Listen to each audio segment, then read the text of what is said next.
Hello friends, welcome to Indira சமையல். இன்றைக்கி நம்ம சூப்பரான பொரி உருண்டை எப்படி செய்கிறதுன்னு பார்க்கலாம். அதுக்கு தேவையான பொருள்னு பார்த்துக்கலாம். இப்போ பொரி தேவையான அளவு எடுத்து வச்சுருக்கேன். வெல்லம் ஒரு கப் எடுத்து வச்சுருக்கேன். பாருங்கள், இந்த கப்பில் ஒரு கப் வெல்லம் எடுத்து வச்சுருக்கேன். அதே கப்பில் 5 கப்பு பொரி எடுத்து அந்த கிண்ணத்தில் போட்டு வச்சுருக்கேன். இப்போ வெல்லத்தை ஒரு கடாயில் போட்டு கேஸ் பற்ற வச்சு கொஞ்சமாக தண்ணி ஊற்றிக்கலாம். இதே கப்பில் 5 கப் பொரி எடுத்து வச்சுருக்கேன். இப்போ வெள்ளைப்பாகு நல்லா கரையிட்டோம். இதில் கல் தூசி எதுவும் இல்லை, சுத்தமான வெல்லம் இது. உங்கள்கிட்ட அந்த மாதிரி ஏதாவது இருந்ததுன்னா இந்த மாதிரி வெள்ளைப்பாகு வெல்லம் கரைஞ்ச உடனே அதை வடிகட்டி யூஸ் பண்ணுங்கள். பாருங்கள், இப்போ வெல்லம் நல்லா கரைஞ்சிடுச்சு. அதில் கொஞ்சமாக ஏலக்காய் போட்டிருக்கேன் வாசனைக்கு. சும்மா ஒரு பிஞ்சு உப்பு போட்டுக்கங்க. இதிலே நெய் ஒரு ஸ்பூன் ஊற்றிக்கங்க அந்த பாகுலே, இதுதான் நல்லாயிருக்கும். இப்போ பாகு நல்லா பதத்துக்கு வந்துடுச்சு.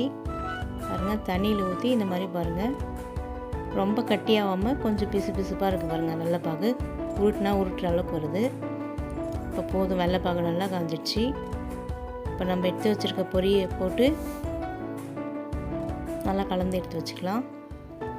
பாருங்கள், எல்லா பக்கமும் அந்த பாகு இந்த பொரியில் ஊறுற அளவுக்கு எல்லாத்தையும் நல்லா மிக்ஸ் பண்ணி எடுத்து வச்சுக்கோங்க. கேஸ் ஆஃப் பண்ணிக்கங்க. இந்த நேரத்தில் நம்ம கேஸ் ஆஃப் பண்ணிவிட்டு பொறுமையாக நம்ம நல்லா எல்லா பொரியும் நல்லா அந்த வெள்ளத்தில் நல்லா வெள்ளைப்பாகில் கரையிற மாதிரி மிக்ஸ் ஆகிற மாதிரி எல்லாத்தையும் மிக்ஸ் பண்ணி வச்சுக்கலாம். பாருங்கள், இந்தளவுக்கு எல்லாத்தையும் நல்லா கலந்து எடுத்து வச்சுக்கோங்க. நம்ம வீட்லேயே சூப்பராக இப்போ ஆயுத பூஜை நம்ம சாமி கும்பிட்டோம். நம்ம வீட்டில் நிறைய பொரி இருக்கும். பொரியை அந்த மாதிரி வேஸ்ட் ஆக்காமல் இந்த மாதிரி பொரி உருண்டை செஞ்சு கொடுங்க. குழந்தைங்களுக்கெல்லாம் நல்லா சாப்பிடுவாங்க.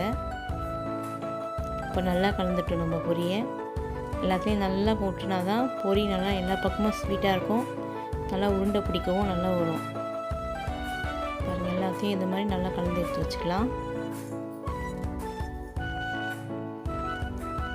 இந்த பொரி உருண்டை சூப்பராக இருக்கும். நல்லா மொறு மொறுன்னு இருந்தது. இதேமாதிரி நீங்களும் செஞ்சு சாப்பிடுங்க.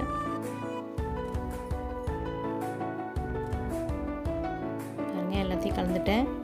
இப்போ இது மாதிரி 2 கையும் போட்டு கொஞ்சமாக அரிசி மாவு கையில் உங்களுக்கு ஒட்டுச்சுன்னா கொஞ்சமாக அரிசி மாவு தடவிட்டு இந்த மாதிரி எல்லா பொரியும் எடுத்து உருட்டி வச்சுக்கலாம். பாருங்கள், சூப்பரான பொரி உருண்டை ரெடி ஆயிடுச்சு. இதேமாரி நீங்களும் செஞ்சு சாப்பிடுங்க. மறக்காமல் இந்திரா சமையலுக்கு ஷேர் பண்ணுங்கள், லைக் பண்ணுங்கள், சப்ஸ்கிரைப் பண்ணுங்கள். பாருங்கள், நாங்கள் செஞ்சு சாப்பிட்டோம், நல்லா இருந்தது. மறக்காமல் இந்திரா சமையலுக்கு ஷேர் பண்ணுங்கள், லைக் பண்ணுங்கள், சப்ஸ்கிரைப் பண்ணுங்கள். நன்றி.